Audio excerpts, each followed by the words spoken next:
Que Dieu vous bénisse richement. Nous continuons cette série d'enseignements que je viens d'apporter dans la série des Adam, qui est le mystère Adam, le mystère de la parole révélée dans ce temps de la fin, et qui est Adam, qui est la parole de Dieu manifestée aujourd'hui.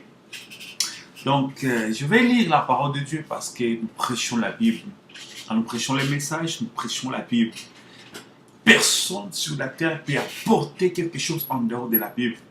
Le Saint-Esprit de Dieu parlera que par la Bible. D'inspiration en dehors de la parole de Dieu est fausse et diabolique.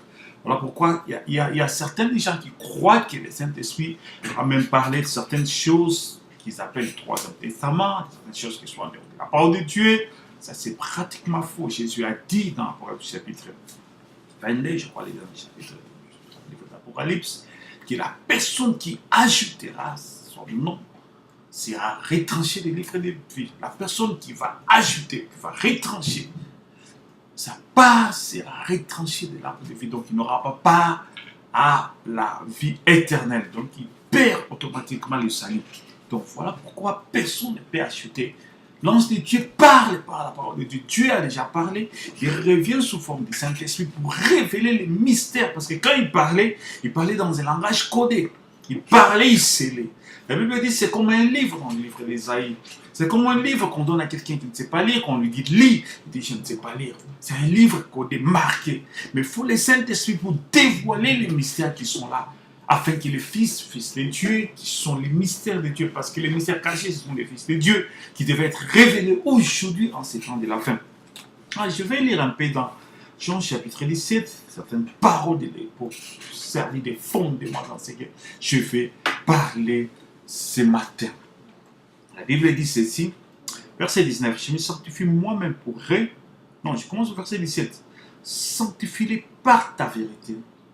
Ta parole est la vérité. Comme tu m'as envoyé dans le monde, je les ai aussi envoyés dans le monde. Comme tu m'as envoyé dans le monde, je les ai aussi envoyés dans le monde. Le Père envoie le Fils. Le Père était dans le Fils quand il a envoyé le Fils. Et le Fils envoie son épouse. Le Fils entre dans son épouse. Il continue. Verset 20. Ce n'est pas pour eux seulement que je prie, mais encore pour ceux qui croiront en moi par les paroles. Afin que tout soit un comme toi, Père, tu es en moi, et comme je suis en toi, afin qu'eux aussi soient un en nous, pour que le monde croit que tu m'as envoyé. Je leur ai donné la gloire que tu m'as donnée, afin qu'ils soient un comme nous sommes un. Moi en eux, toi en moi, afin qu'ils soient parfaitement un, que le monde connaisse que tu m'as envoyé, et tu les as aimés comme tu m'as aimé. Voilà la pensée que je vais développer ici, qui est la pensée du Saint-Esprit en cette temps de la fin. C'est question-réponse, pensez un peu. Votre corps glorifié est ici même, au tabernacle, ici même en ce moment sur la terre dans l'Église de Dieu.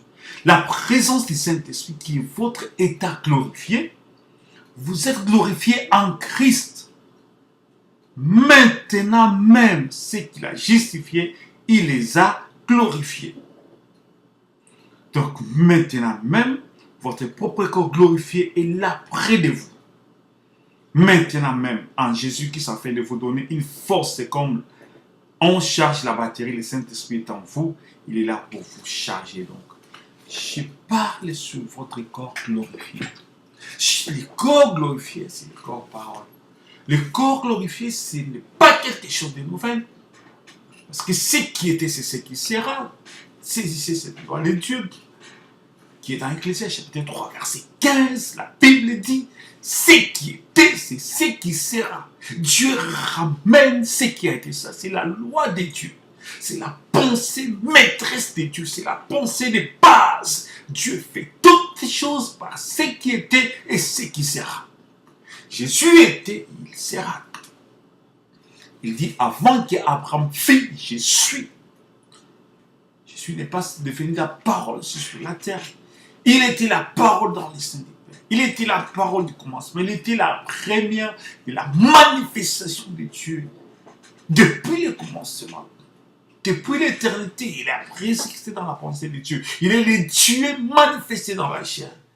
Il est l'expression même de Dieu. Il est la matérialisation de Dieu. Il est la manifestation littérale de l'Esprit de Dieu. Voilà pourquoi il a dit, celui qui m'a vu a vu les pères. Et maintenant, la pensée dont je parle ce soir, c'est cette petite pensée qui saisit mon cœur, qui domine mon cœur, qui saisit ma pensée. Toute la parole a été parlée pour Adam. Adam, qui veut dire l'homme aujourd'hui, dans l'ouverture des choses, cet homme est la plénitude de la parole de Dieu. La Bible a été écrite pour cet homme-là. Jésus est venu, il a donné sa vie. Pourquoi Jésus était venu? Parce qu'Adam avait péché. Pourquoi nous prions? Pourquoi nous allons à l'église? C'est parce qu'Adam avait péché. Si Adam n'avait pas péché, on n'allait pas faire tout ce que nous faisons. Au commencement, quand Dieu créa l'homme, Adam était le pasteur d'Ève.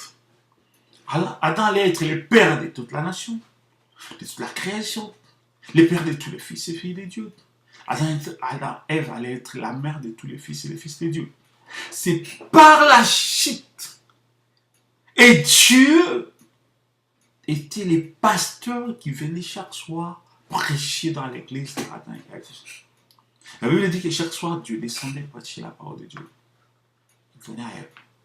Mais quand il y a eu la chute, les ministères que Dieu exerçait, qui étaient les ministères pastoraux, apôtres, prophètes, docteurs, évangélistes, pasteurs, les 5 ministères, tous ces ministères et les ministères prophètes, c'est-à-dire les ministères majeurs, prophètes majeurs, Dieu était les prophètes majeurs qui donnent la parole à elle, incarnant tous les 5 ministères. Et ces ministères devaient être transmis aux hommes. Donc, c'est comme une deuxième voie. Au commencement, quand Dieu crée Adam, il n'y avait pas ces ministères-là. Dieu seul incarnait ces ministères. C'est par la chute que Dieu va donner à l'homme ces ministères. Que Dieu va donner à l'Église ce ministère. Les prophètes majeurs, les 5 ministères, apôtres, prophètes, docteurs, pasteurs, évangélistes. Tous ces ministères sont entrés dans la pensée permissible de Dieu, dans la volonté permissible de Dieu. Mais au commencement, c'était Dieu seul qui exerçait ce ministère. Au commencement, c'était Dieu seul qui était le pasteur, c'était Dieu seul qui était le ministre. Et Adam était les croyants dans l'église. Et Ève est venue ensuite, parce que quand Dieu parlait au début à Adam, Ève n'était pas là. Et c'est après qu'Adam commençait à transmettre à Ève tout ce que Dieu lui parlait. Et après, quand Dieu a créé Adam, Dieu continuait toujours à venir, à parler. Et Adam et Ève étaient là. C'était les 2 croyants de l'église. Donc, toute la parole leur était adressée. Voilà ma pensée. Toute la parole que Dieu parlait était adressée à Adam.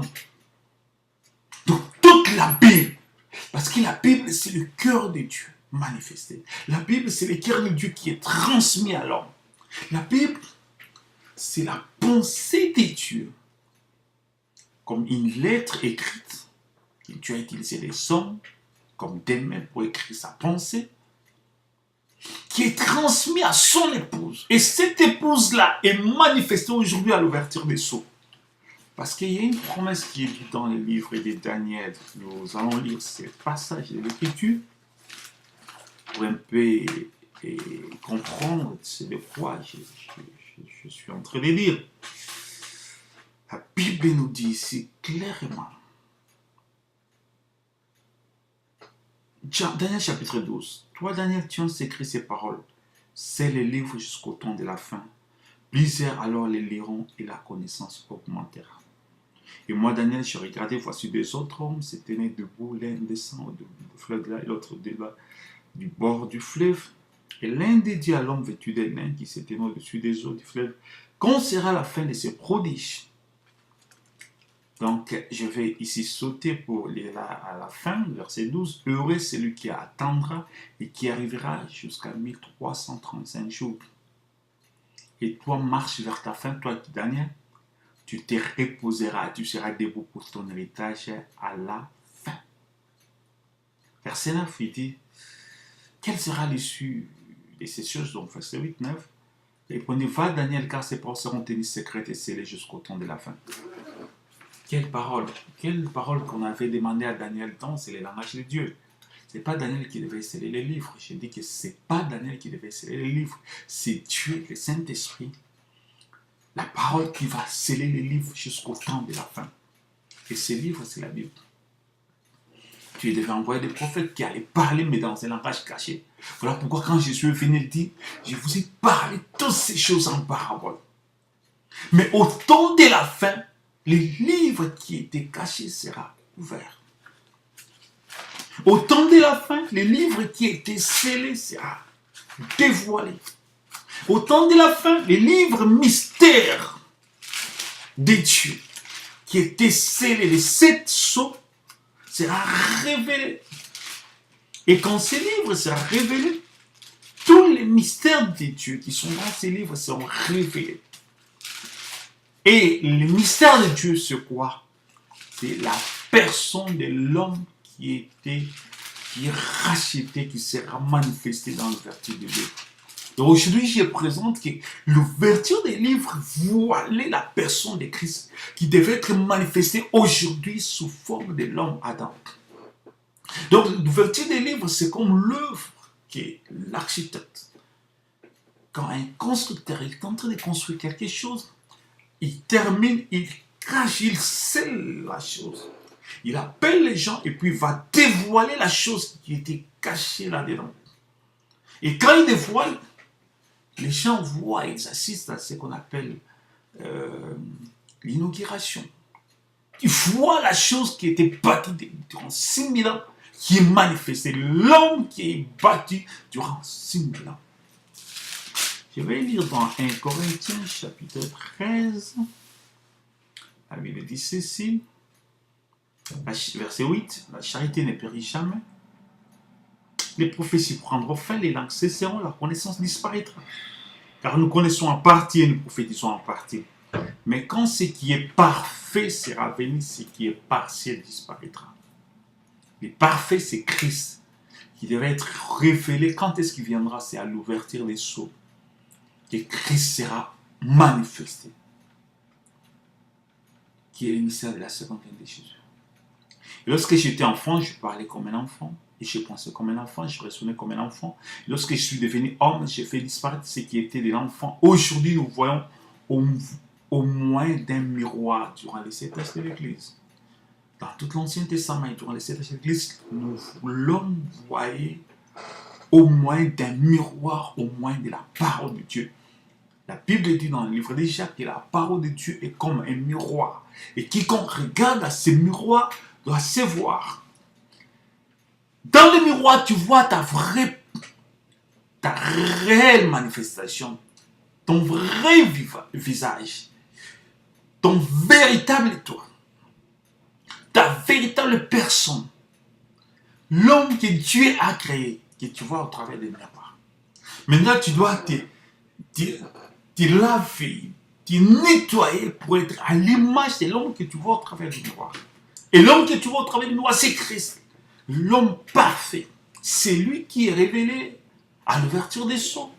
C'est lui qui est révélé en ces temps de la fin. C'est lui le mystère qui était caché. Christ marchant sur la terre dans un pot, il était le mystère caché. Comment se mettait la parole? La parole était avec Dieu, la parole était Dieu, et la parole s'est faite chair.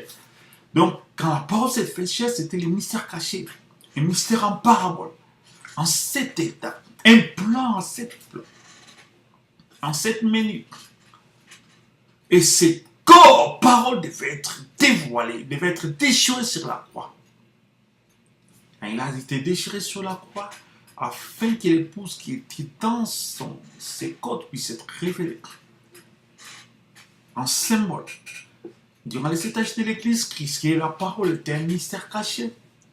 Jusqu'à ce que l'agneau va prendre les livres de la main du détenteur original, l'Esprit, et va briser les sceaux afin que les mystères qui étaient dans les livres soient révélés. Les livres étaient cachés dans les vases de terre jusqu'au temps de la fin.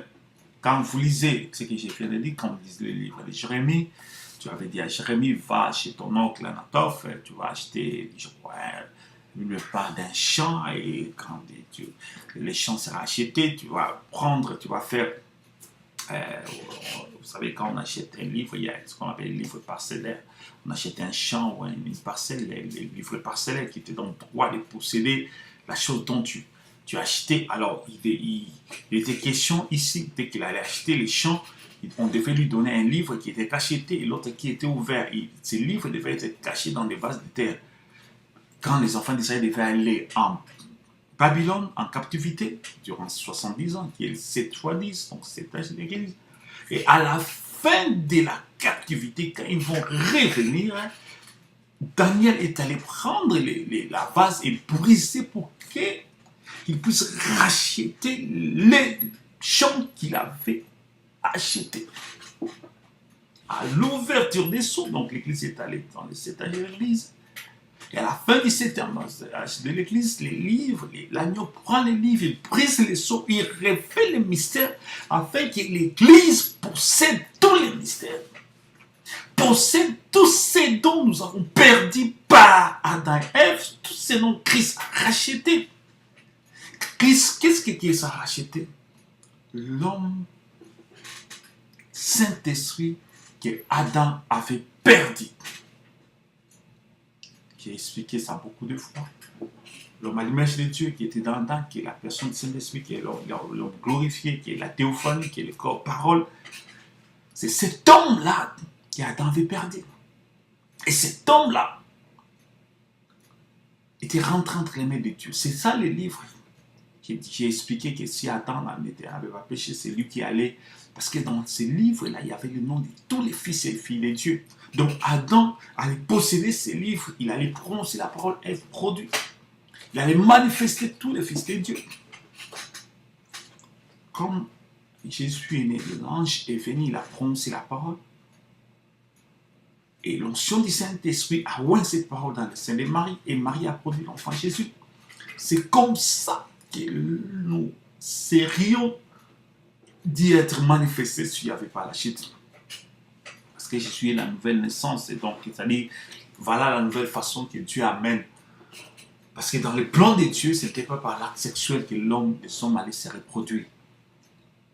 Les hommes allaient se reproduire par la parole. Parce que si ce n'était pas l'acte sexuel, pourquoi l'homme qui est né de l'acte sexuel doit mourir? David dit dans le livre des psaumes, chapitre 51, je vais lire ça. Il dit que ma mère m'a conçu dans les péchés. Et si c'était ça la voix de Dieu, pourquoi ça doit être le péché? Pourquoi l'obéissance à la voix de Dieu doit devenir un péché? C'est pas possible. Quand tu obéis à la parole de Dieu, c'est pas un péché. David dit, ma mère m'a conçu dans les péchés.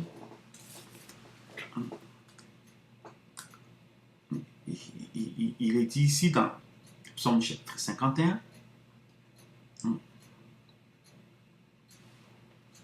au verset 7, voici, je suis né dans l'iniquité, et ma mère m'a conçu dans les péchés.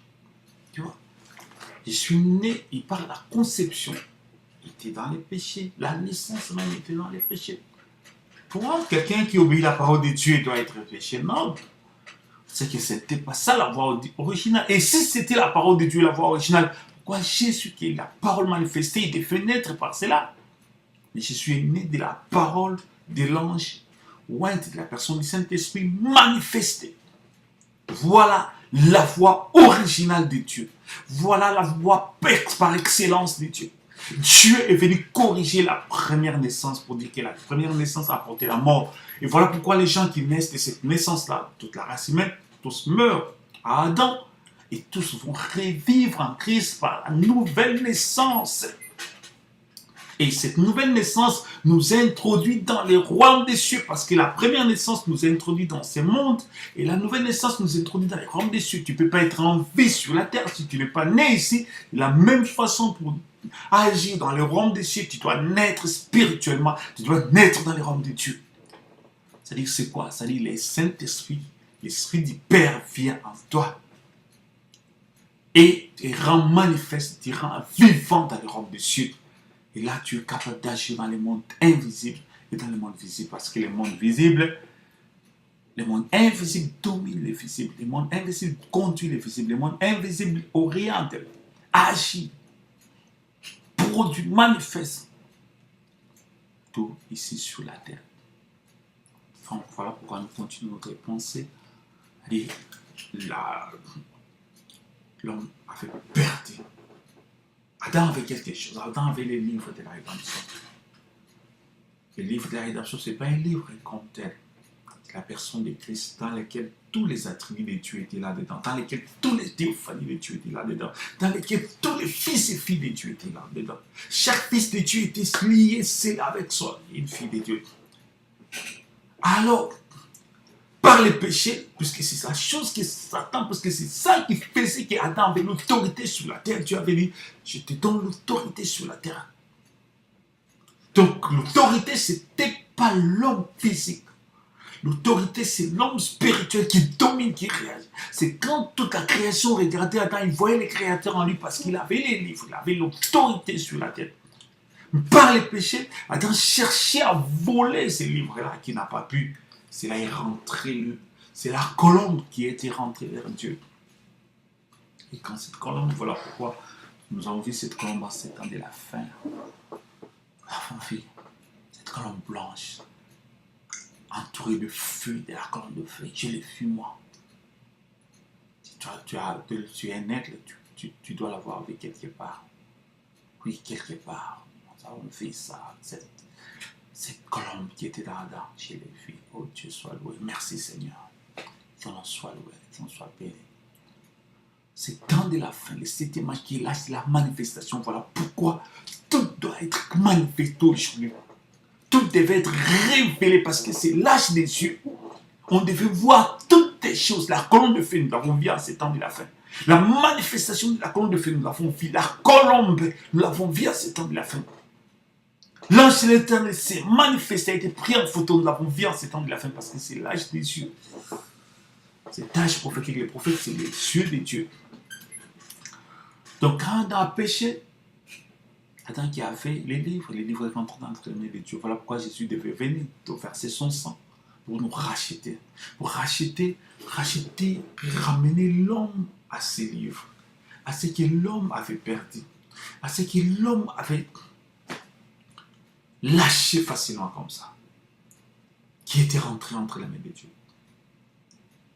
Donc Adam a perdu les livres rentrent entre les mains de Dieu.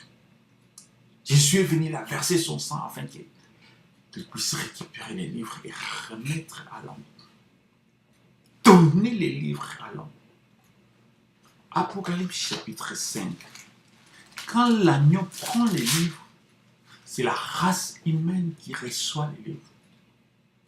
Quand l'agneau prend les livres, je répète encore, c'est la race humaine, la race adamique, la race royale. Des fils et des filles de Dieu qui saisissent ces livres. Personne n'a les cieux sur donc, après chapitre 5, verset 2, 3, 4, 5, 6, 7. Personne n'a les cieux ni sur la terre ne peut ouvrir les livres de regarder. J'ai pleuré beaucoup de siècles. Personne ne fut trouvé digne d'ouvrir les livres et de les regarder. Pourquoi? Parce que ces personnes étaient capables d'ouvrir les livres et de les regarder. Donc, personne n'allait être sauvé. Et l'un des veilleurs me dit, ne pleure point, voici les lions de la tribu de Juda, les régitants de David, avec qui vous ouvrez les livres de cette sorte. Je vis au milieu du trône des 4 êtres vivants, au milieu des veilleurs, un agneau qui était là comme immolé. Il avait 7 cornes et 7 yeux qui sont les 7 esprits de Dieu qui, par toute la terre. Ils sont envoyés par toute la terre. Les 7 esprits de Dieu sont les 7 dieux, les 7 prophètes, les 7 messagers de Dieu. Il vint et prit les livres de la main des 3 de celui qui était assis sur l'agneau. Donc, l'agneau qui prend, ce n'était pas un animal. L'animal n'a pas de main droite. Donc, l'agneau qui prend, c'était un homme, la personne de Christ. Jean-Baptiste l'a présenté. Voici l'agneau de Dieu qui ôte les péchés du monde. Donc, l'agneau qui prend les livres, c'est l'agneau de Dieu. C'est Christ, la parole. Et quand il prend les livres, c'est Christ qui s'est fait homme. Qui prend les livres, c'est-à-dire, c'est la race adamique. Péché qui possède ces livres-là. Et oh, pasteur, est-ce que tu as trouvé ça? La Bible explique, un verset est toujours expliqué par un autre verset. Il se cache ici, ben, il révèle quelque part. Il cache ici, il révèle l'autre là-bas. Il cache ici, il va révéler là-bas. Quand vous lisez dans les livres de Daniel, et la Bible le dit dans Daniel chapitre 7. La Bible dit, j'ai regardé pendant verset 13, pendant mes visions nocturnes, voici, sur les nuées des cieux arriva quelqu'un de semblable à un fils de l'homme.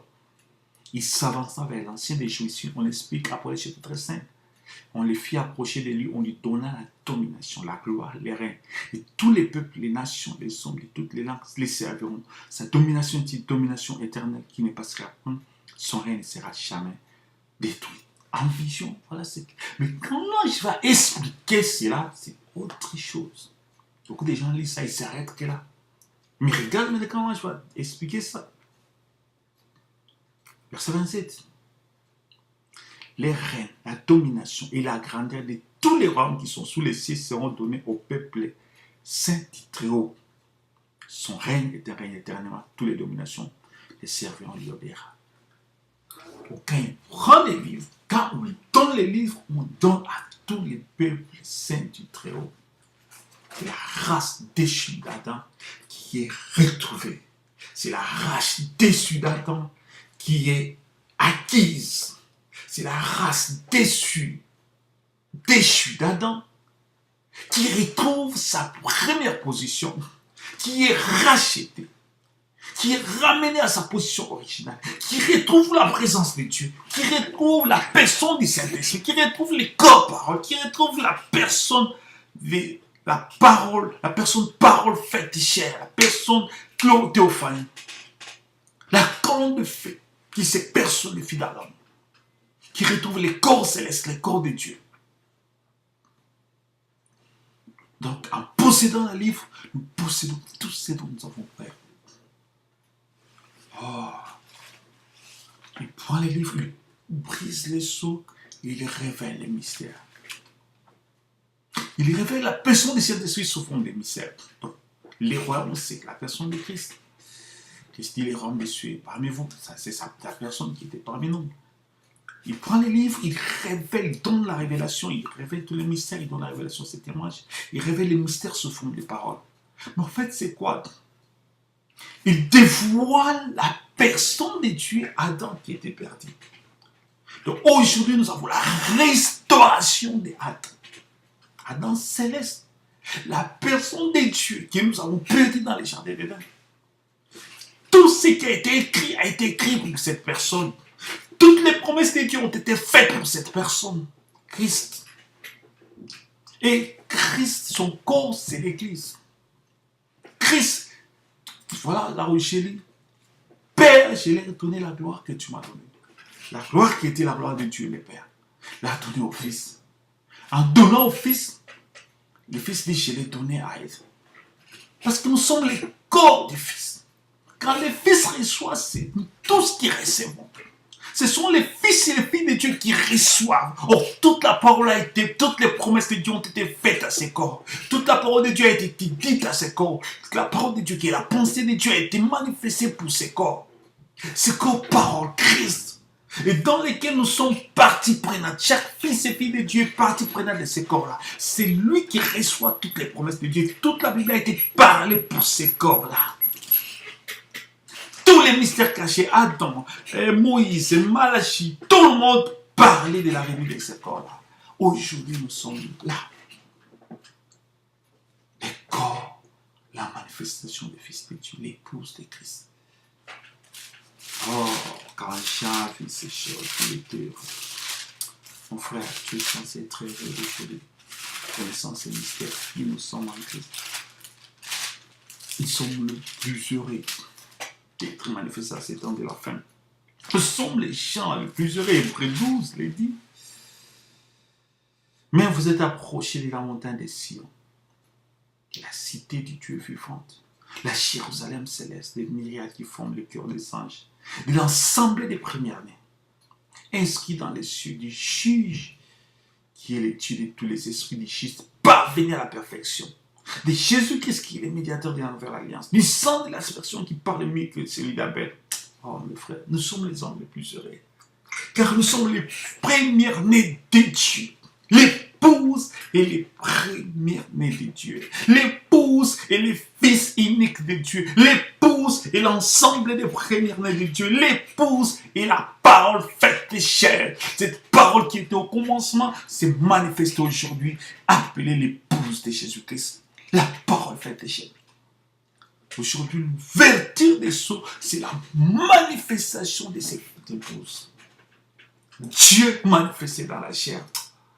Ça stimule ma foi. Ça secoue ma foi. Adam, à l'autorité, trouve sa position de créateur.